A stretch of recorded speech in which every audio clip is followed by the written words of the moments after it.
Tenzi kuri kuvuvuta, mananda atokwira, nedengare sera toshipa, hatina pekuwanda.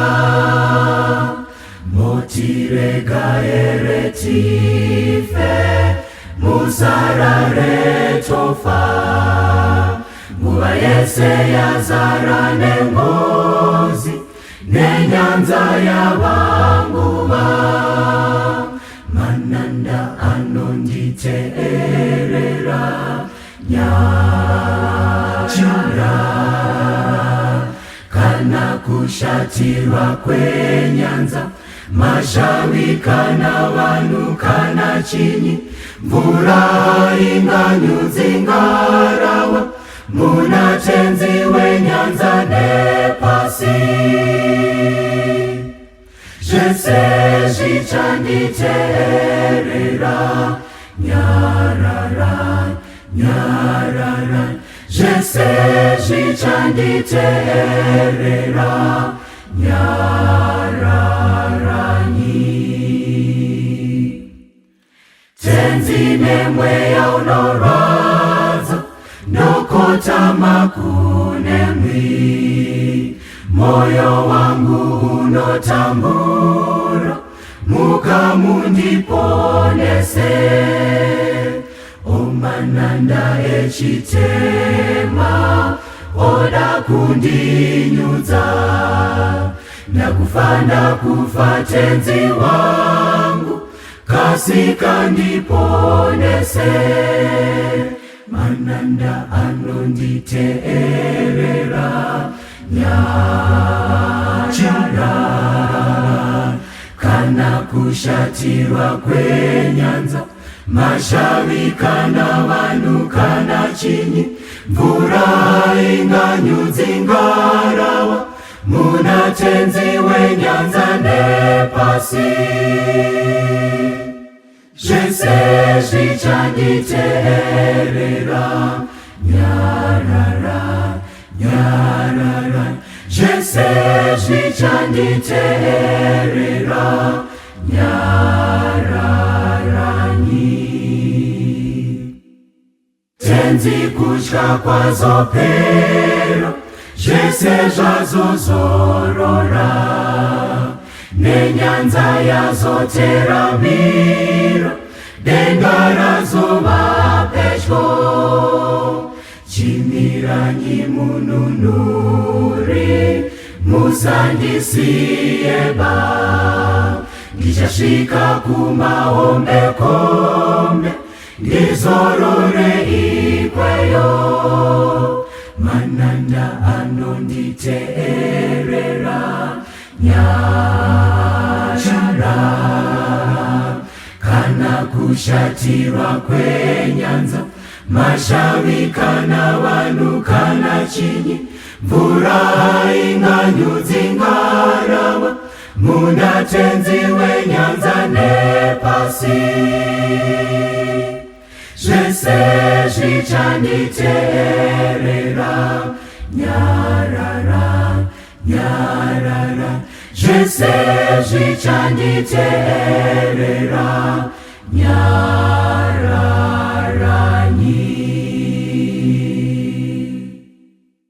Ngatiimbe rwiyo runoti fadza, ngova shoma toyenda komusha.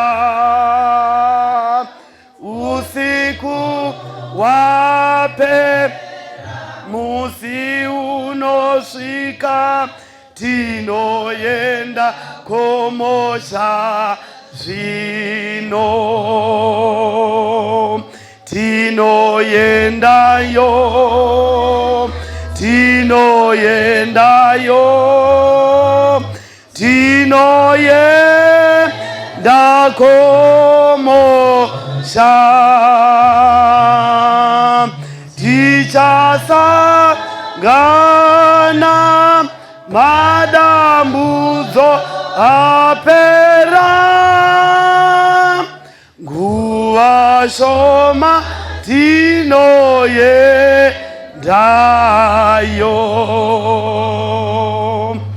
Toda kutenda Mwari nemhaka yekuti kuparidzwa kwevhangeri rikose haizi nyaya yeshow off, haizi nyaya yekungoti chero zvangotaugwa, but pane kunoindiwa. Mapabata zvakanaka? Pane kunodii nai? Pane kunoindiwa. Ndosaka theme song yedu iri kuti ngatiimbe rwiyo runotifadza, nokuti nguva shoma tinoendepi? Tinoenda kumusha. Kune kunoindiwa shamwari dzangu, kunoindiwa vatendi. Satani imhandu yavanhu, ende muchavona kuti kwanofanira kuindwa navanhu panyaya yesalvation, Satani unoobstructa zvinotyisa. Ndosaka muchiona dzidziso dzenhema akadzipinza mukuwanda kwadzo, kuti akakukuta neplan A unokubata paplan B, akakukuta paplan B unokubata paplan D, kusvika paZ unayo minyati yokukonesa munhu kuponeswa. Asi Mwari ngaavongwe kuti kune vachabvutwa muruoko rwomuvengi vachiinda kuruoko rwaMwari. Mwari vatiitire zvakanaka. Nyaya yatinayo nhasi ndo imwe yenyaya yakaitwa master key naSatani. Panyaya dzokunamata Mwari, Satani haana chaMwari chaasingazivi. Wakastada Mwari pazvose zvinechoitwa nekunamata. Une knowledge, full knowledge yezvinoitwa nomukristu wakazara pamberi paMwari. Saka Satani uri nyore kuisa obstruction paChristianity, nokuti unoziva zvakagadzirirwa vatsvene. Mapabata here vana vaMwari? Ende unoziva consequences ekuva loyal to the truth of God. Satani unozvidini? Unozviziva. Mukati mamanherano tiri kubata imwe yenyaya dzaanoti kana achishandisa iyoyo unoriti futi zvekare bamba harvest. Mapabata zvakanaka? Nyaya yevarume vanomwe vasingazowanikwi kudenga. Mapawa here? Kana totarira nyaya yebaptism, Satani waitozviziva kuti vanhu vaMwari vakashandisa correct baptism equals to salvation. Mapabata zvakanaka? Saka tsika yake iya, sezvaakangoita padzidziso dzakawanda, Mwari waiva nevaprofita vake one at a time. Israeri ichitarira kumuprofita umwe chete, kusvika muprofita iyeye afa, Mwari wovamutsira mumwe muprofita. Satani ndokuita kaunda, ndokuzadza vaprofita everywhere. Satani itsika yake kuita kaunda pamisa Mwari utatu hwaMwari, iye wakamisavo utatu hwani hwake. Panomisa Mwari zuva rokunamata naro, Satani wakamisavo rani rake. Panomisa Mwari rubhabhatidzo rwavanotenda, Satani unomisavo gwake. Enda parubhabhatidza hana kumisa one, chero pazuva rokunamata naro hana kumisa one. Ndosaka kune vamwe vanonamata chishanu, vamwe vachinamata svondo. Muri paisa here? Satani kana oisa zvake zviri kondirari nezvaMwari, hatoisi chimwe, unotoisa zvino muwando. Kuti kana munhu akasafarira plan A unoenda kuD, akasafarira D unoenda kuC. Mapabata zvakanaka? Asi kudenga kuna Mwari vangani? One. Kureva kuti kana tichitenda pano panyika kuti isusu tiri maKristu, kana tiri maKristu vanotenda kuna Mwari, dzidziso yomuAnglican nedzidziso yomuSavadha, sezvo vose vachimwa pabhuku rimwe, inofanira kunge yakafanana. Chinotikonesa kufanana inyaya yekuti paita tsotsi nemumwe uri genuine. Mapabata zvakanaka? Ende choro katarira fake inoitwa kuMwari, munhu akabudisa $100 yefake, tsotsi rikabudisavo yefake yaragadzira, zvinopotsa zvahidzana. Asi zvotoda vanoziva Mwari kuti vati iyi haizi Mwari, iyi iMwari. Ende mamuchizviziva here kuti vanoziva Mwari havazi vose? Pane vamwe vanotova netalent yokuti akangoibata unoti ifeki. Mapawai, dzimwe dzinotopuwa 100 kana 1000 yefake pasina chadzadini chadzavona, dzinotozondowisa dzasvika kumushini kuti inhema. Mapabata zvakanaka. Saka Mwari ngaatibatsire vamwe vatendi nemhaka yekuti vane pfungwa dzinotsvaka zvokwadi. Mwari unovatendera kuti vaone fake chero vasina kuparidzigwa. Mapabata zvakanaka. Panongotaurwa nhema unozviandastenda kuti dzinhemedzi. Vamwe vanotoda crusade kuti vabviswe munhema. Mapabata zvakanaka. Verenga vhesi yedu yokutanga. Vakorinde yekutanga chapter 1. Yeah. Mavhesi a 21 kusvika pana 25. Nokuti neuchenjeri hwaMwari, Yeah. neuchenjeri hwayo, Yeah. zvaisina kuziva Mwari, Yeah. Mwari wakafadzwa nazvo, kuti vanotenda Yeah. avaponese Yeah. noupenzi hwokuparidza. Yes. Nokuti vaJudha vanokumbira zviratidzo, Yeah. navaGiriki vanotsvaka uchenjeri, Yes. asi isu tinoparidza Kristu. Yeah. Akaroverwa pamuchinjikwa, Azvokwadi. chigumbuso kuvaJudha, Yes. noupenzi kuvaHedheni. Yeah. Asi kune vakadamwa, Yes. vaJudha navaGiriki, Kristu isimba raMwari, Hallelujah. nouchenjeri hwaMwari. Hallelujah. Nekuti upenzi hwaMwari Yeah. hunopfuura vanhu nouchenjeri. Mapabata here. Bunotonzi bupenzi kana bwaitwa naMwari kwai bunopfuura vanhu nechinai nobuchenjeri. Nokuti panotaura Mwari kungoti zuva rokunamata naro nderiri. Mapawai, pobva paita chechi imwe kana mbiri dzinochengeta zuva raMwari kuvanhu bupenzi, nokuti majority iri pane rimwe zuva. Kuvanhu zviri natural dai tachengeta rina vazhinji, ava vashoma vauye vajoine vamwe. Mapabatai, zvino bupenzi kuna Mwari ndehwokusimbisa vashoma vari muzvokwadi. Nyika ichiti kana vanhu vawanda warobwa nevhoti, kuna Mwari hakuna izvozvo. Panyika pano panonzi warobwa nenhamba.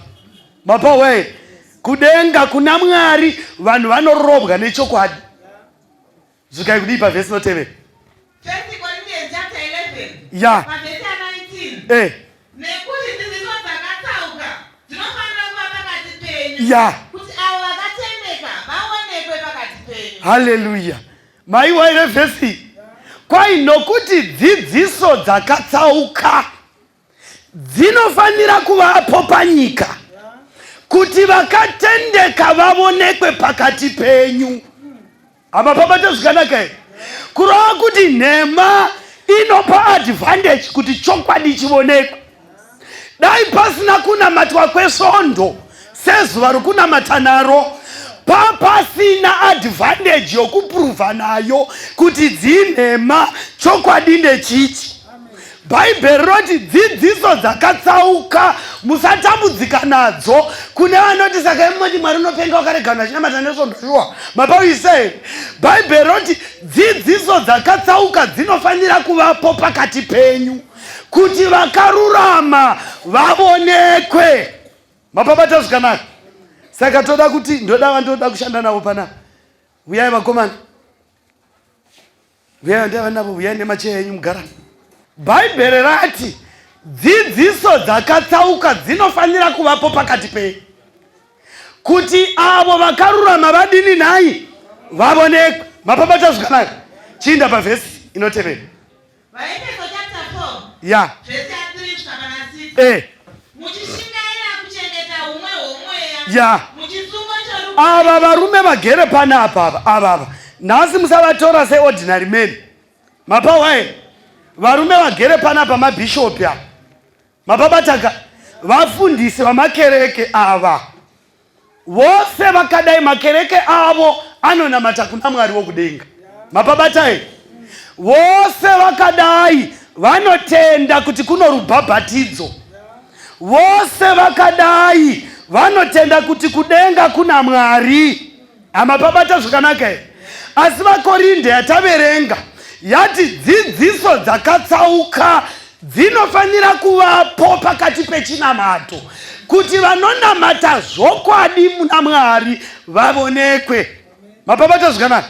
Saka vamabhishopi ava mabhishopi awa nokuti anonamata kuna Mwari wokudenga ndovava kuverengegwa vhesi iri kuverengwa chiverenga dhiya kuna muviri mumwe zvikai nokuti kuno tanga pawatangira vhesi muchishingaira kuchengeta umwe hwomweya zvikanzi nebhaibheri kuvafundisi navakuru vechechi shingairirai kuchengetedza oneness yomweya amapawe kana pane matare anofanira kugagwa pasi navafundisi venyika ino kugara pasi vachigwejanisa mifungo nemhaka yei takasiyana zuva rokunamata naro vakomana hands on hendei pabhaibheri uyu ovhura vaifanira kuwirirana vari voga vafundisi vasina kutombovuya neheresi kana nepoison to innocent souls.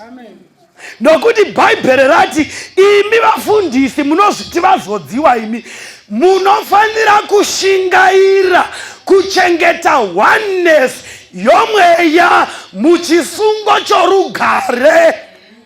Asi kana ukatarira kuvatungamiriri vemakereke hapana pisi pakati pavo. Mapabata zvakanaka hapana pisi pavarume mapabata zvakanaka. Uyu uzvesu ukamubvunza unoti iri isasikamuchairi iri isasikamuchairi utamisa vanhu uye vanhu vanobatiswa ukabvunza idzi kuti idzi dziri papa dzakasaya hai dzakanyanya vezi apa pawairi havagoni kuva nepisi zvikai kudii kuna muviri mumwe nomweya mumwe ya sezvamakadanwawo mutariro imwe yokuda makwenu zvamunoti makadanwa mose amapawe vose vafundisi ava navaprofita vanoona machechi ava vanoti ndine calling ini ndakadii nhai ndakadanwa. Bhaibheri roti nokuti there is one body amapabata here kune muviri mungani nhai mumwe chete netariro ngani imwe nokudanwa kungani kumwe sezvamakadanwavo mutariro one. But ipapa vanoto tariro yavo yakasiyana. Vamwe ipapa vari vakuru vechechi vanoti kana munhu afa waenda kudenga. Vamwe vanoti kana afa hana kuenda kudenga wavigwa unomirira kumuka. Vamwe vanoti hakuna kumuka kwavakafa asi vose vari vafundisi. Bhaibheri roti takatarira tariro inofadza yokuonekwa kwokudzoka kwamuponesi wedu. But semu vafundisi vanozviti vatungamiriri vamapofu vanopesana padzidziso dziri pachena dzebhaibheri. Zvazvinongoreva ndezvekuti Satani hana nyadzi chero achiona zvitinyadzisa unotsvaka vaanotungamidza kunyadzisira. Ndosaka pashaikwa vhesi mapawai ndosaka pashaikwa chii nhai vhesi. Vazere vafundisi muZimbabwe vazere ndosaka pashaikwa vhesi. Satani unotsvaka vanhu vokushandisa kunyadzisira. Saka apa zvikai munofanira kuva netariro imwe ende tariro imwe yavatendi ndeyekudzoka kwamuponesi. Mapabata zvakanaka asi ipapa havatenderani ivo vari vafundisi. Vamwe vanototi he mweya wake waenda kupurgatorio. Vamwe vototi he mweya wake wafamba zvakanaka. Famba famba famba famba famba zvinyoronyoro famba famba famba famba famba zvinyoronyoro achindepi amapabata here. Zvose izvo zvinoitwa navafundisa zvikai kudii pavhesi notevera ishe mumwe ya nokutenda kumwe zvikai kuna Mwari mumwe kuna ishe wavatungamiriri vemakereke i1. Saka hagoni kuti umwe to the left umwe to the right. Mapabata kana baba vane vana 11 vachishandisa mutemo 1 mumba mavo Mwari ndoita dofo rokukonewa kushandisa murayiro 1. Odha yose ina vanhu panyika vanoitora pana Mwari. Mapabata zvakanaka. Nokuti mitemo yaMwari is his character. Saka zvinomuiriteta haagoni kuzviti iwe ita zvinondisemura, iwe ramba handidi zvinondisembura, iwe ndisembure, iwe ndida. Zvikai nokuti kuna Ishe mumwe. Zvikai kudii? Kuna Ishe mumwe nokutenda kungani? One. Zvinotenda muHwisiri nomuGRJ i1 here. Amapabata zvakanaka here. Ko zvinotenda mupostori wemadzibaba wechishanu nomupostori wemipanda miviri zvakafanana here. Panapa konzi kuna Ishe mumwe, kuno kutenda kungani nhai? One. There is one belief under Christianity. Ukaona paita mabelief maviri kana 20 19 matsotsi. Mapabata zvakanaka.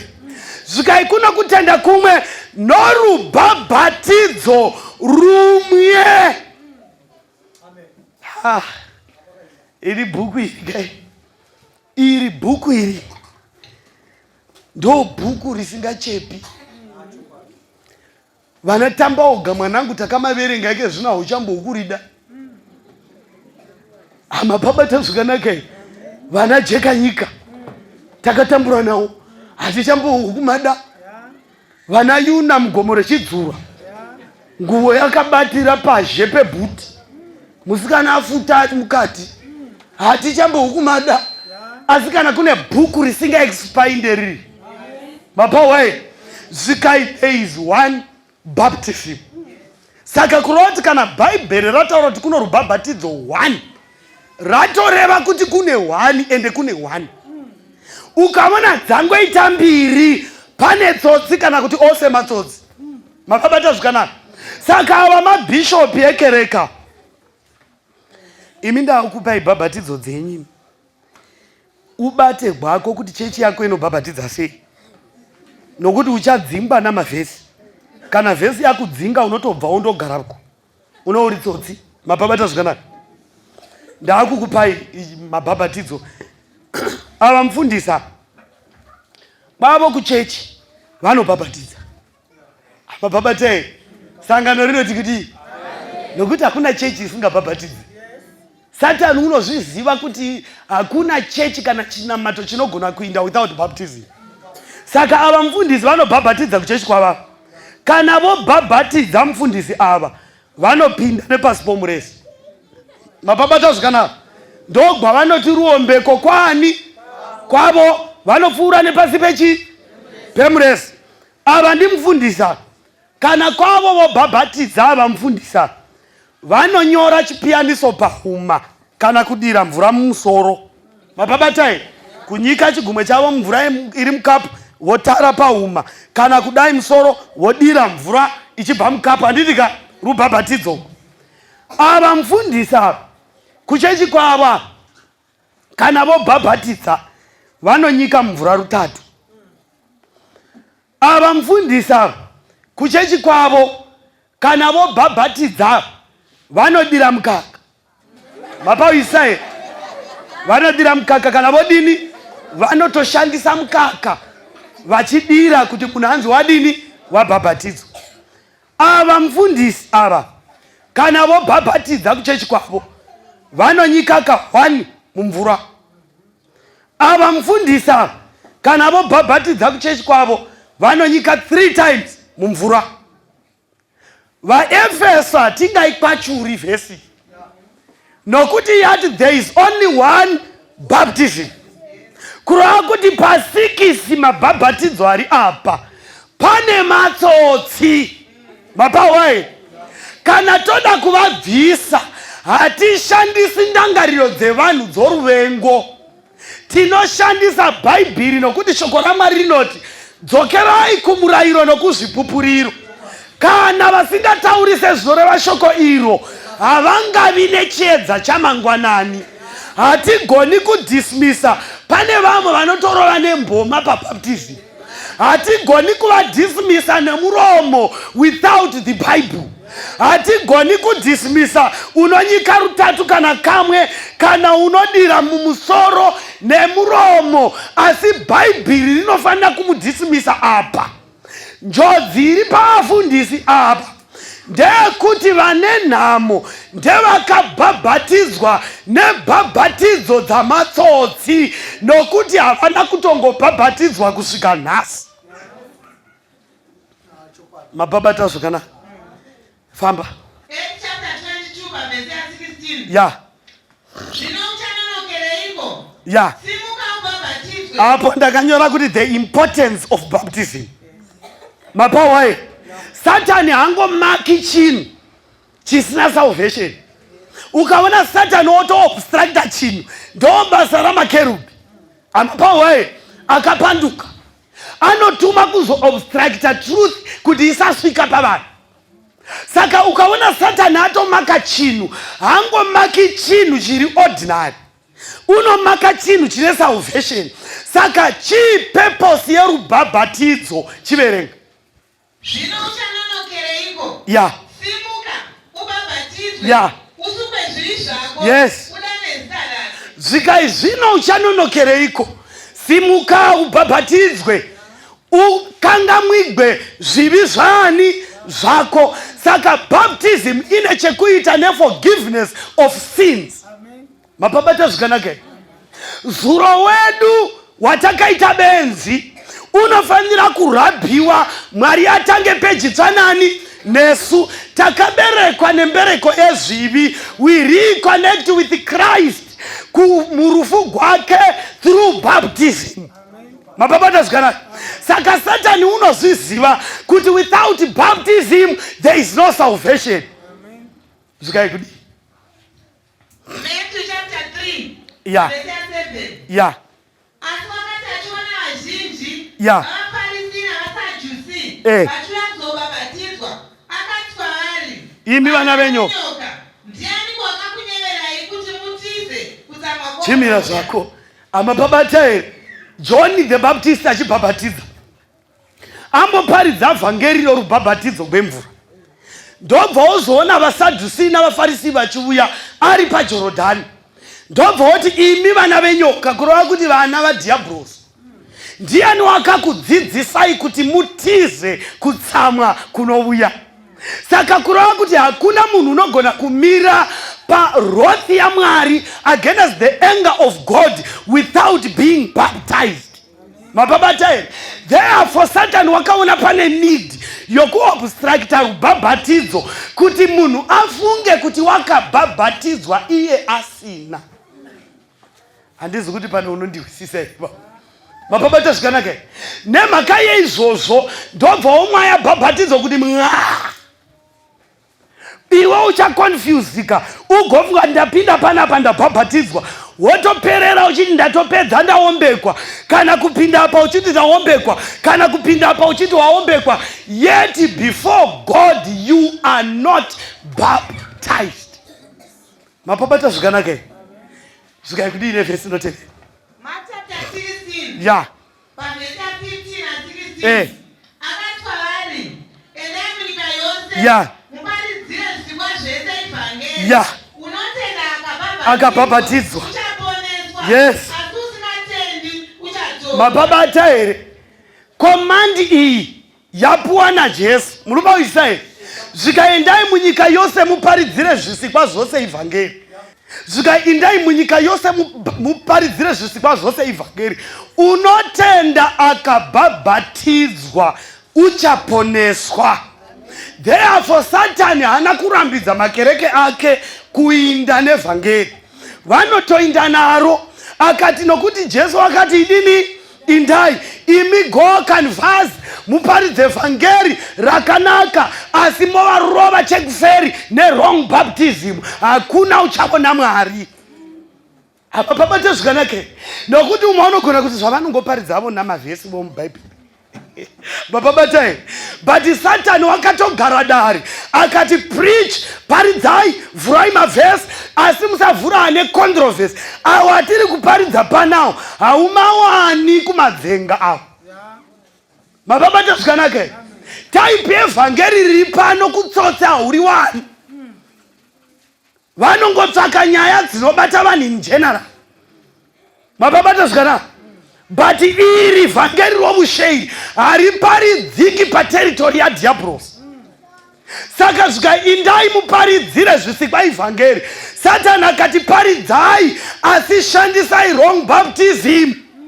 Nokuti mukavashandisira wrong baptism, Mwari pachake hatendi kuti vabhabhatidzwa. Unongoti hameno ritual yavanga vachiita. Saka unobva wabona kuti munhu unopedza upenyu hwose ari muchembere musoro uri padivi. Ndakaombekwa vasikana, zvokwadi ndakaombekwa kwamuneriko, ndokwandakaombekwa navarungu chaivo, varumbi chaivo. Amapawe, rubhabhatidzo rwaMwari ndokupi? Verenga vhesi riri kutevera. Ya. Shasha idzi ndo dziri kutaurwa nadzetsi. Kudzimana isu chose tisvike paumwe hwokutenda nokuziva Mwanakomana waMwari. Kudzimana isu tose tasvika paumwe hwokutenda. Mapawa ere kubvira vafundisi vapi ava. Vhesi iyo is being directed to the pastors. Mapawa ere kudzimana imi mose savafundisi masvika paumwe chete hwokutenda. Amapawa, as long as pachina madivisions pakati penyu savafundisi pana matsotsi. Zvikai kudi? Nokuziva Mwanakomana waMwari. Yes. Napamunhu wakura, napachiyero choukuru hwokuzara kwake. Yeah. Kuti tirege kuramba tichingova chete. Yeah. Tichizununguswa. Yeah. Nekudzingwa nemhepo ipi neipi. Exactly. Yekudzidzisa nokunyengera kwavanhu. Yes. Namano. Yeah. Kutsatsa kunyengera. Yes. Inda pavhesi rotevera. Mapawa ere kuti pane kunyengera kwavanhu ende vachishandisa mano. Zvikai kudzimana isu tose savafundisi tasvika muumwe chete hwokudini hwokutenda. Zvikai kudi pavhesi rotevera. 1 Corinthians chapter 1. Yeah. Zvino ndinokumbira zvikuru kwamuri hama dzangu. Zvino ndinokumbira zvikuru kwamuri hama dzangu. Nezita raShe wedu Jesu Kristu. Yes. Kuti imi mose savafundisi taurai chinhu chingani? 1. Zvino ndinokumbira zvikuru kwamuri hama dzangu nezita raShe wedu Jesu Kristu, kuti imi mose savatungamiriri vevhangeri, savatungamiriri vezvitendero, mutaure chinhu chimwe. Yes. Mapawa ere asi vari kuwirirana here varuma? Havasi kuwirirana. Zvikai kudii pavhesi rotevera? Kuti pakati penyu kana mataura chinhu 1 pakati penyu hapachina kupikisana.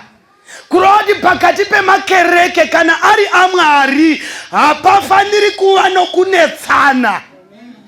Taifanira kudero tichiti tikati baptism toti ri, tikati zuva rokunamata naro ri, asi hazvigoneki nokuti pakati pedu pane maagents aSatani. Verenga panotevera. 1 Corinthians chapter 3. Yeah. Pavhesi 4 to 6. Yes. Nokuti kana mumwe achiti ini ndiri waPauro. Nokuti kana mumwe achiti ini ndiri waPauro. Ini ndiri waApolo. Ini ndiri waApolo. Ko hamuzi vanhu. Ako hamuzi vanhu here. Yes. Zvino Apolo chiko. Yeah. Paulo chiko. Yeah. Vashumiri vavakatenda navo mumwe nomwe sezvaakapiwa naShe. Yes.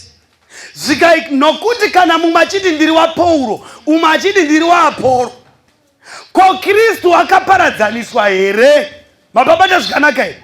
Nemhaka yemakereke ava kuti isiri vejangamishere, isiri vamutendi, isiri wani. Zvikai Kristu akaparadzaniswa here? Kana pane muridzi wavatendi ndiMwari, ukangoona konzi chechi yekwa ningi, amapawa here, that person hakuna munhu une power to own the church of God. Mababata zvakanaka. Zvikai kudii? Mark chapter 1. Yeah. Pavhesi 5. Nyika yose yeJudhea neyeJerusarema vose vakabudira kwaari vakabhabhatidzwa naye murwizi rwaJorodhani. Chii chinofanira kuvapo pakubhabhatidzwa? Ndo pakatova. Handiti here? Chii chinofanira kuvapo pakudini? Pakubhabhatidzwa. Iro shoko rogaro kuti baptize. Ndosaka tichiti chero munhu ane PhD kana oitwa a fool by the devil hadzikwani. Mapaway nokuti shoko rokuti baptize unotowana rimwe rine dumbu rine PhD richitonzi dhoko richibhabhatidzwa nedzimwe bhabhatidzo dzichabvisa. Mapaway nokuti shoko rokuti baptize rinoreva to immerse something underwater, kunyudza chimwe chinhu mumvura ndogunonzi ruombeko. Mapabatai asi unoona munhu achiti tatobva kundobhabhatidzwa kundoombekwa asina kunyura mumvura. Panapa bhaibheri roti vakabudira vose vakauya kugwizi chiinai Jorodhani kuzobhabhatidzwa kuJorodhani kunei kune mvura. Mapawisai zvikai kudii?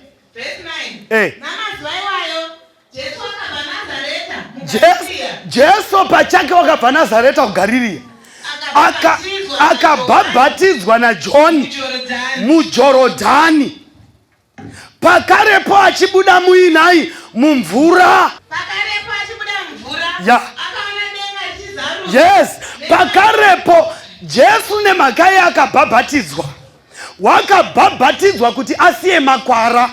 Makamona here kuti Mwari pachake wakachengeta sabata kuti gakava rikiswe. Kana vaiti Mwari anangopinda chechi nesabata, Mwari wakaisa evidence. Kana vaiti Jesu anakumbochengeta sabata, Jesu ndokuisa evidence.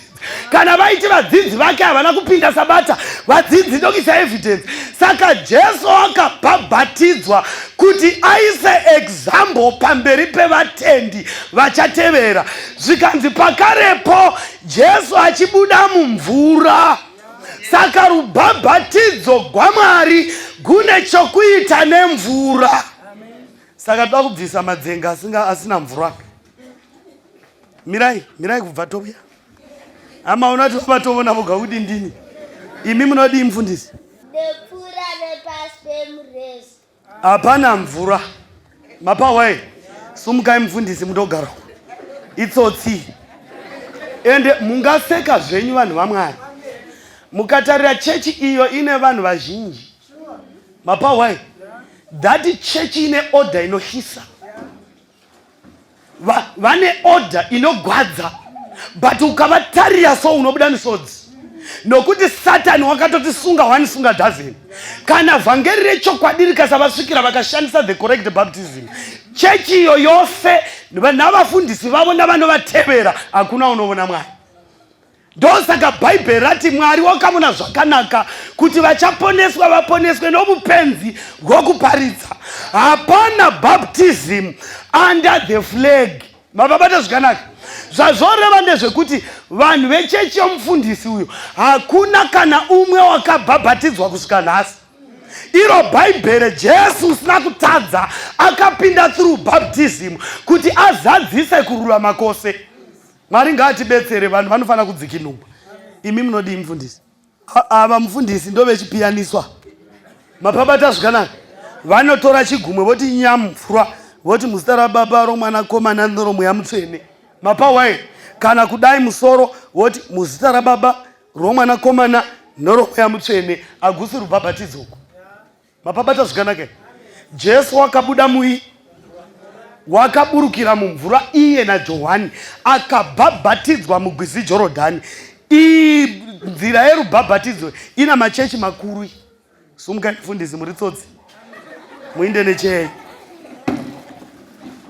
Nzira yerubhabhatidzo iyi inogwadza iyi. Mapawisei ngokudira mvura kana kusachipiyaniso paumba vose kusvika nhasi, kana Mwari akasavawanira nyasha kuti vasongane nevhangeri rechokwadi, hapana kana mumwe nouwandu hwavo wakabhabhatidzwa. Ende Satani unoti tamba chidembo mukwenda kadii nai ndakabata. Hakuna wakabhabhatidzwa pane vose vari kushandisa wrong baptism. Imi mfundisi munodi? Ndinonika mvura kaviri. Katatu. Mvura ikavaise zvavo mavoko avo muhomwe mfundisi. Amurupa were vanonyika mvura kangana katatu. Bhaibheri rati Jesu wakaburukira muinai mumvura zhinji, ende vanondonyika mumvura chiinai zhinji. Regai tivasiye vakadai. Ko imi mfundisi munodi? Isusu tinoita kuita zvokudira mukaka fresh chimuriro. Mufundisi haisi mvura. Simukai mubve. Itsotsi. Amapabatai. Itsotsi. Ende vose vakabhabhatidzwa vachishandisirwa mukaka. Hapana uchaponeswa kana vakasasongana nevhangeri rechokwadi. Mapabata zvikanaka here? Ko imi mufundisi munodi? Ndomisa mvura ka1. Alright, sarai mufundisi. Ava vanobhabhatidza katatu. Ava vanobhabhatidza kamwa. Ava vanobhabhatidza kangana. Ka7 mapabata zvikanaka. 7 times mumvura chizhinji avarungani ka1 mumvura chizhinji avarungani rutatu mumvura chizhinji. VaEfeso chapter 4 verse ya 5 yoti kunongova norubhabhatidzo rumwe kureva kuti pabhabhatidzo nhatu idzi pana matsotsi maviri anofanira kubva. Mapabata zvikanaka here? Nokuti bhaibheri rati kunorungani kuno rubhabhatidzo 1 asi ike zvino tasara ne3. Satani munovona here kuti unoenda nelevel of your thinking kuti kana uchifunga zviri nani unondokurashirapo pedu. Asi kana uri dzubvurandi kumureza uko, kana uri dzubvurandi kuchipiyaniso uko, kana uri dzubvurandi kumukaka, apa panoinda dzinodhonza. Mapabatai oseta oti kana ndikada pane vacharamba vanoziva kuti to baptize is to immense something underwater. Saka ivavo regai ndivagadzirire size obstructing the correct baptism. Kandai mamwe majoka maviri vakavhiringika vanofunga kuti vabhabhatidzwa. Saka bhaibheri rati there is only one baptism. Yende nevhesi. Mapabatai pana Matthew chapter 3 ndiJohn unoti ini ndokubhabhatidzai nemvura asi unouya sure kwangu ndiye une simba rokukubhabhatidzai nomweya. Hakuna munhu unoreceive the baptism of Holy Spirit without the correct baptism of the water. Mapabatai ndosaka Jesu akatanga kuti nyengu mumvura. Achingobuda mumvura windo bharabha kudenga rikamona rikati tarirai uyu ndiyo mwanakomana wangu wandinofarira. Amapawa here? This is exactly what happens when you are baptized with the correct baptism. Vachingobuda mumvura Seraphim navatumwa vodanidzira, here comes a daughter whom I love. Mwari wati pe mweya mutsvene pamusoro. Kana wava pamusoro mweya mutsvene, you are able to be protected nevana your highness vokudenga. Saka Satani unozviziva kuti handigoni kukanganisa munhu uyu as long as ari under the correct baptism and the authority of God upon his or her shoulders. Mapabata zvikanaka. Saka panapa bhaibheri ndobva roti kunongova norubhabhatidzo rungani rumwe kureva kuti pana madzenga maviri apa. Verenga Peter. First Peter chapter 2 verse 21. Yeah. Nekuti vakadanirwa izvozvo. Yeah. Kristu sezvaakatambudzikira ivo. Yeah. Akakusiyirai mufananidzo. Yeah. Kuti muteerere magwara. Amapawa here? Reason yakaita kuti Jesu abhabhatidzwe mufananidzo kuti imi mutevere. Amapabata zvikanaka. Saka chaireva Jesu aigona kungobhabhatidzwa neHoly Spirit. But nemhaka yekuti isu pane pataifanira kusongana naye through the baptism of water, mvura yakamirira guva. Ndosaka pachidiwa mvura zhinji kuti chinhu chivigwe pasi pemvura. Mvura inoresembla guva kuvigwa pamwe chete naKristu. Pataifanira kurovegwa pamuchinjikwa, he died for our sins. Isu kuti tife naye tinosongana naye through the baptism of water, tichivigwa pamwe naKristu mumvura. Ndosaka paifana kuvigwa muviri wose. Mapabata zvikanaka. Inda chitosiya mamwe mavhesi. Inda pana Matthew chapter 28. Ukaverenga pana Matthew chapter 3 verse 13 kusvika, ukaverenga chapter 3 verse 13 kusvika 16, inoti iyo Jesu asvika paJorodhani. John waizviziva kuti uyu haana zvivi. Mapawa here? Ndobva kuti hazvigoni Azvigoni kuti ndikubhabhatidzei. Imi ndimi mungatondibhabhatidza pano mumvura umu. Jesu akati kuna John, rega ndibhabhatidzwe kuti tizadzise kururama kwose. Nokuti waizvizwa kuti akasabhabhatidzwa ndo argument yaizouya naSatani. Vanhu vanobhabhatidzwa zvinotaura kutevedzera nekuti Jesu chaiye haana kupinda mvura. Saka pava kutongoda papa kuti vave vaeresi. Vanhu vomira voti bless you, bless you, bless you. You are baptized by Holy Spirit. Jesu ndobhata rega mumvura ndipinde John. Zvikai kudi? Ya. Varume ava vakaverenga vhesa. Amapabata zvakanaka. Kana Satani akasekera pavhesi kudai, unodhanganyika buruzvi. Varume ava vari 3 apa vakaverenga vhesa. Pana Matthew chapter 28. Zvikai kudi? Endai naizvozvo. Yes. Ya. Ya. Ya. Chimira zvako. Ndobva vatsika pavhesi. Endai naizvozvo mudzidzise marudzi.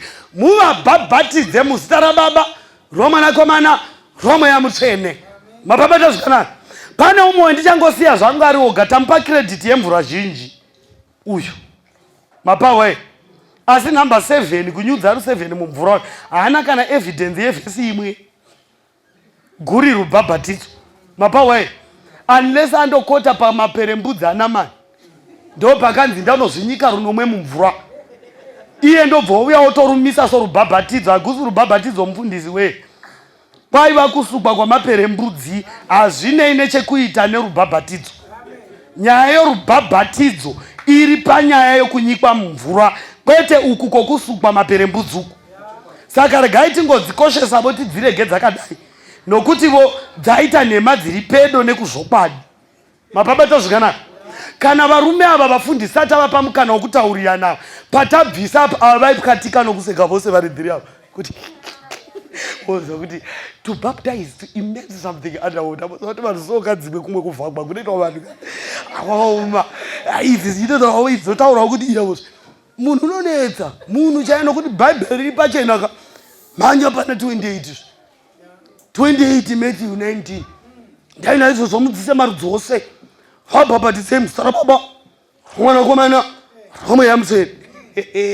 Idzi dzamira manjezi. Ava pabate panapa yava Game of Thrones. Ukaita zvokutamba naSatani apa unokutorera chero ne PhD apa. Aupabuda.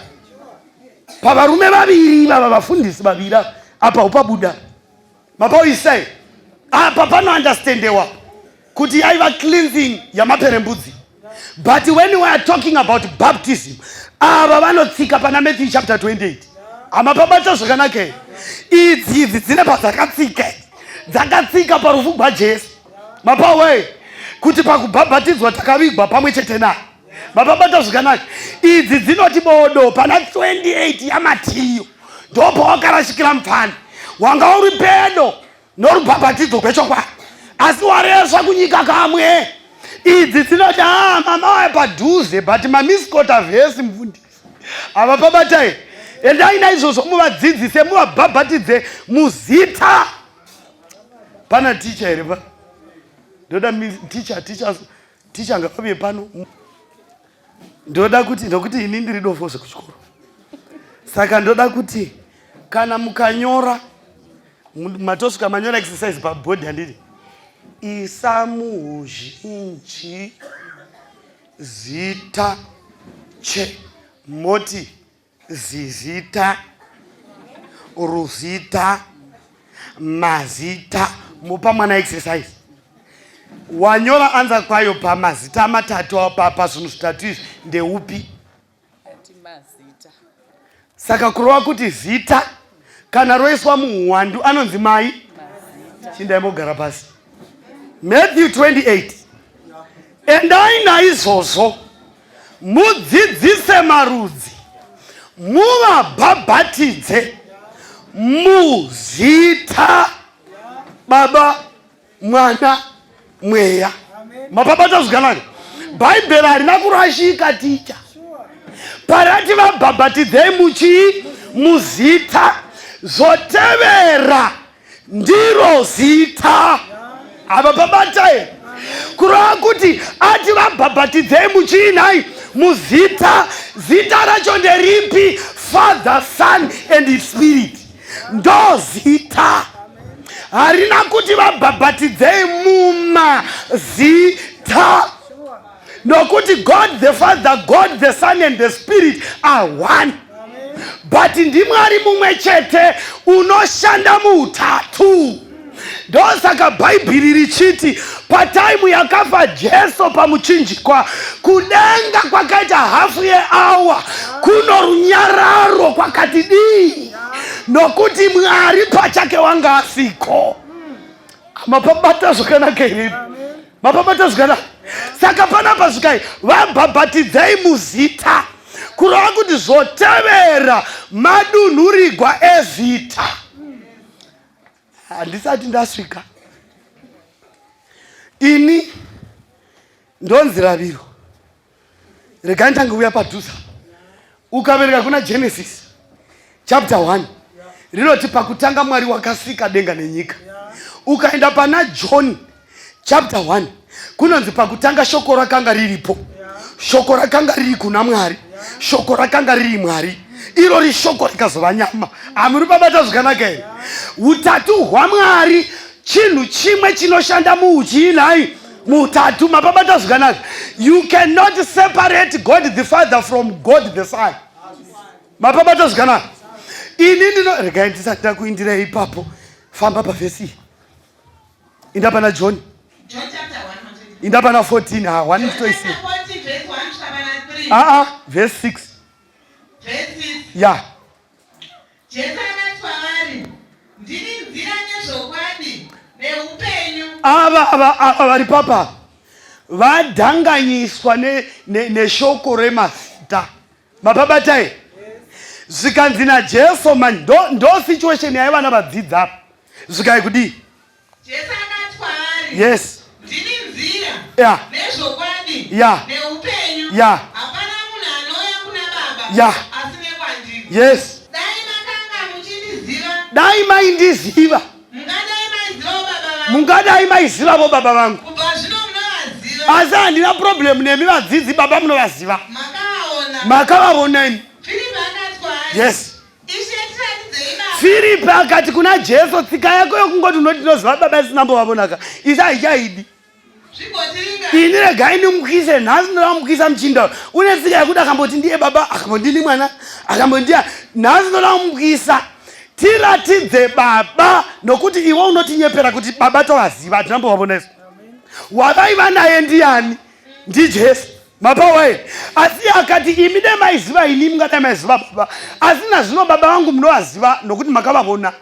Zvikaenda Filipi, tiratidze baba zvipere. Zvikai kudii? Jesu akati kwavari, ndakava nemi nguva refu yakadai. Kwausati wandiziva here Filipi? Ndiani wopindura? Jesu. Ndati ndiani wapindura apa? Amapabata zvakanaka here. Materera conversation here. Jesu wati baba munovaziva nokuti makavavona. Filipi akati tiratidze baba kuti ava zvigotidini, zvigotiringana. Bhaibheri rinoita nekudzokorora rikati Jesu akati kwaari, ndakava newe kwenguva yakareba zvakadai, hausati wandiziva here Filipi. Waipindura Filipi ndiani? Amapabata here. Baba vari munani? Kureva kuti God the Father, the Son and the Spirit are one.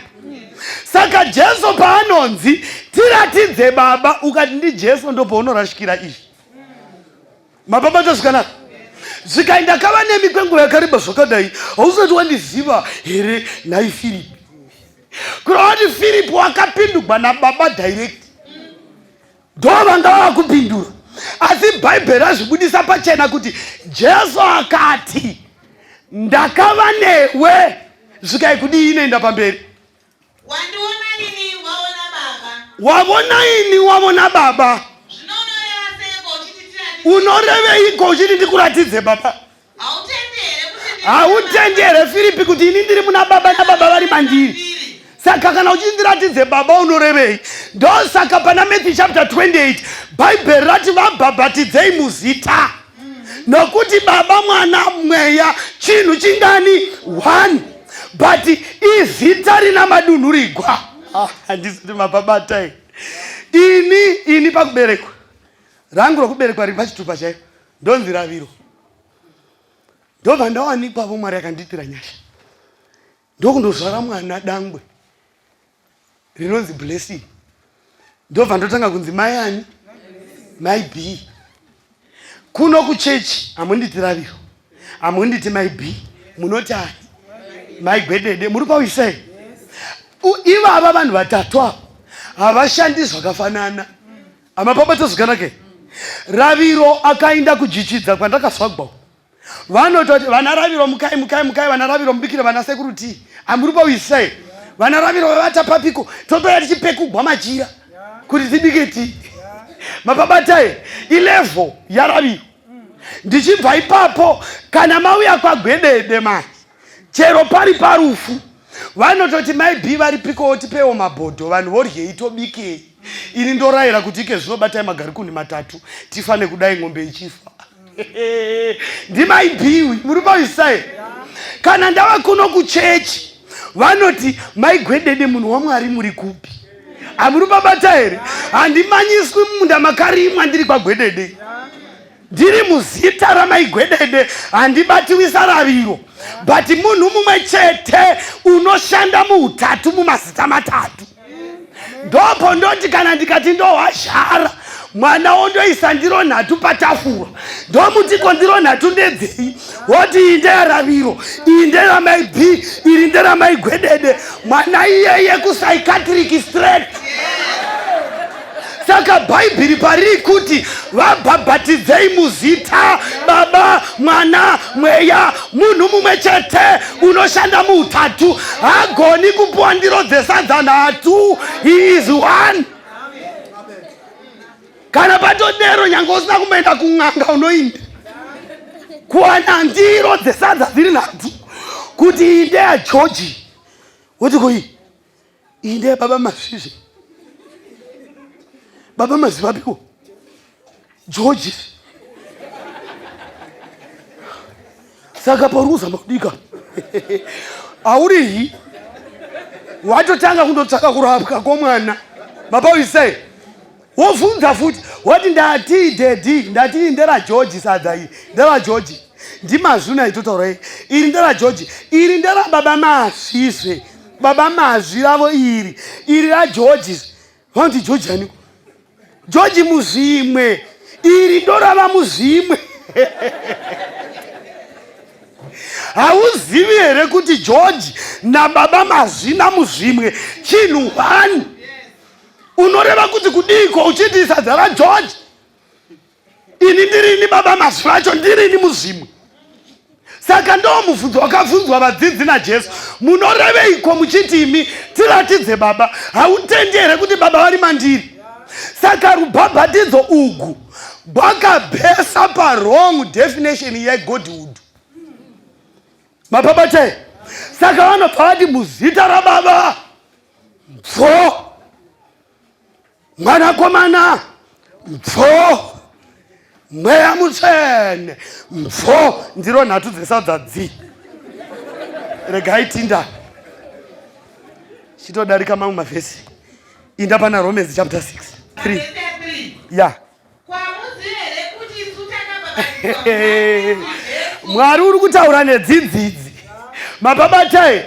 Ko hamuzivi here kuti isu takabhabhatidzwa muna Kristu Jesu? Ya, verenga. Takabhabhatidzwa murufu gwake. Naizvozvo pakubhabhatidzwa Bhaibheri Mwari totora nguva kutsanangura nyaya iyi. Nokuti waizviziva kuti Satani unondosekera. Mapawe zvikanzi naizvozvo pakubhabhatidzwa takadini? Kubhabhatidzwa it's a sign to be buried with Christ. Mababatai tikamutswa pamwe chete nani? Yes. Yes. Yeah. Akamutswa kuvakafa tifambe noupenyu butsva. Saka pakubhabhatidzwa we were buried together with Christ. Kristu wakavigwa rungani. Amapapata zvakanaka here. Akamuka rungani. Chiverenga pavhesi ya8. Sumuka. Zvino kana takafa pamwe chete naKristu pakubhabhatidzwa, tinotenda kuti hatichafi futi, tava kurarama pamwe chete naye. Nokuti pakufa kwake wakafa kamwe. Naizvozvo pakubhabhatidzwa tinovigwa pamwe naKristu. Bhenda mabvi. Tinovigwa pamwe chete naKristu. Tichitenda kuti Kristu wamuka kuvakafa, haachafizve. Haiverenge ipedzise vhesi iyoyo. Yes. Yes. Yes. Amapabata zvakanaka here. Kristu wakafa rungani ka1, akamuka kuvakafa rungani ka1. Naizvozvo pakubhabhatidzwa we are buried together with Christ in his death and we resurrect with him. Saka rubhabhatidzo rwaMwari kuvigwa kamwe naKristu nokumuka. Mapabata here. Ukanyika rutatu uri kuti zvakaita Satani soka. Jesu akati dzanzi gapa muchinjikwa ndobva dzati vigwe ndokundoti vhurumuka. Satani akati unojaidzwa 2 feet futi ndobva dzawa, ndobva dzafa futi, ndobva dzandomuka. Satani akati wakajaidzwa 2 feet futi. Uri kuzvidza umwari hwaMwari. Nokuti Jesu achimuka kuvakafa ndopa akadanidzira akati tarirai ndine kii dzorufu nedzeHadesi, kureva kuti hapana rufu paguchapinda nago. Pakubhabhatidzwa takavigwa kamwe naKristu. Bhaibheri roti tsvakai pabhuku raJehovha. Hapana chimwe muravi, hapana chimwe chezvinhu izvi chichawanikwa chichashayiwa shamari yacho. Inofana kuva nereference vhesi kuti tizive kuti ndizvo. Inda kuvhesi inotevera Vakorose. Vakorose chapter 2. Yeah. Verse 12 na 18. Yeah. Makanigwa pamwe chete naye. Yeah. Pakubhabhatidzwa. Yes. Makamuswawo pamwe chete naye. Mapabata zvakanaka here. Makavigwa pamwe chete naye pakubhabhatidzwa. Mukamutswa pamwe chete nani? Naye kuti mufambe noupenyu butsva. Inda kuna 1 Peter tibvise nhubu dziri pa. Verse 21. Yeah. Nekuti makadanirwa izvozvo. Yeah. Kristu zvaakakutambudzikira ivo. Yeah. Akakusiyirai mufananidzo kuti mutevere magwaro. Hallelujah. Pakubhabhatidzwa takavigwa kamwe chete naKristu. Mapawisai. Saka pakubhabhatidzwa munhu unomira so. Wonzi ndinokubhabhatidza muzita raBaba, roMwanakomana, roMweya Mutsvene. Ari mumvura chiinai zhinji. Then we bury the corpse together with Christ. Achindomuka unomuka naKristu.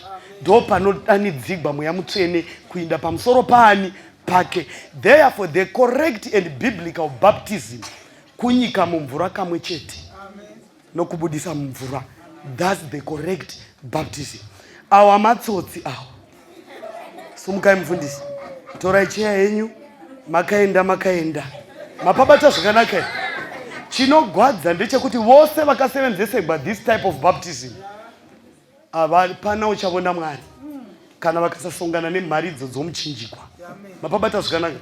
Mufundisi sumukai mubveko. Torai cheya mubveko. Saka munoona here kana Bhaibheri richiti there is only one baptism, harisi kuzvipinganidza. Ugu ndo rubhabhatidzo rwechokwadi. Chiverenga vhesi yekupedzisira ikuna John. Chindai mundogara ini mufundisi. Verse 19 kusvika 21. Yeah. Kutongwa ndekuku. Kuti chiedza chakasvika panyika. Vanhu vakadarima kupfuura chiedza.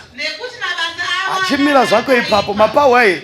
Kwai judgment inozouya pamusoro pomunhu waisigwa zvokwadi pachena akaramba akabata rima achiramba kugamuchira chiedza. Ndozviri kutaura Bhaibheri. Kutongwa ndekuku. Chiedza chaiswa pachena mukana wokuti uite zviri correct. Pane vari kupinda mumvura mukati mesabata rino. Simukai mose muuye mumire muno mberi tinamati. Regai tinamati. toda kutendai Mwari, kutenda nyasha dzenyu nerudo gwenyu. Mazvibvutira rudzi kubva murufu muchivaisa kuupenyu. Tinotenda nemhaka yenyasha dzenyu. Tinotenda navatuma in place to protect them. Satan hatendi kuti munhu ashandisirwe the correct baptism, nokuti unoziva kuti unonetsa kuroya, unonetsa kushinira. Chero zita rikasungwa majana, kana Mwari matora wenyu mukamubhabhatidza nomweya mutsvene, unonetsa kushandika naye kuzvinhu zvemweya yakaipa. Mazvibvutira shamwari dzenyu, vakadzi vepamwoyo penyu, nyasha dzenyu ngadzive navo. Vatungamirirei mazuva ose oupenyu. Isu takabhabhatidzwa kare. Pamunovandudza ruombeko rwevava, vandudzai mweya mutsvene pamusoro pedu. Tibviseivo chijairira, tidzivirirei kunjodzi dzoupenyu, tidzoserei pakurarama kwakarurama pamberi penyu. Nyasha dzaShe wedu Jesu Kristu nokuwadzana kwomweya mutsvene kuve pamusoro pedu tose. Ndoda kuisa nevachiri pakati pomupata wokusarudza, vane mwoyo ichiri kuvapa mhaka, vari kutenderana navo kuti it is better for you to be baptized. Satani achivapa influence, vatumwa vaSatani vachivadzivisa. Musavapa zororo masikati nousiku. Musavatendera kupa Satani mukana wokukurira, asi vapei zvivindi zvokuuya kwamuri nokuti nguva yava pedyo. Nyasha dzenyu ngadzive pamusoro pedu tose, muzita renyu rinogara nokusingaperi. Tanamata nokutenda. Amen. Tiri wana wama wamambo wama wamambo wamambo tere wana wamambo esotoyi papa arindo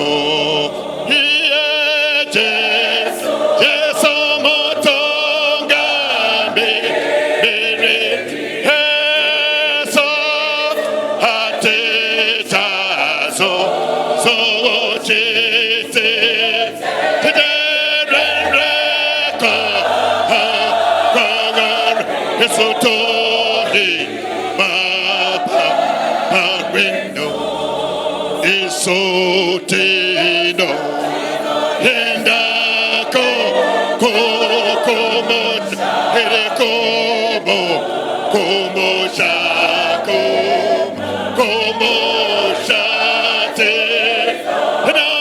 Hendako Komo Esotoyi Papa Wendo Esote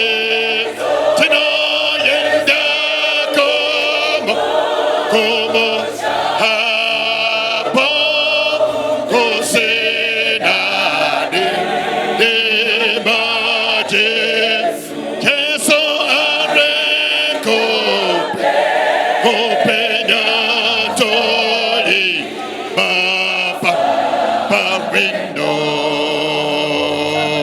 geru paroto to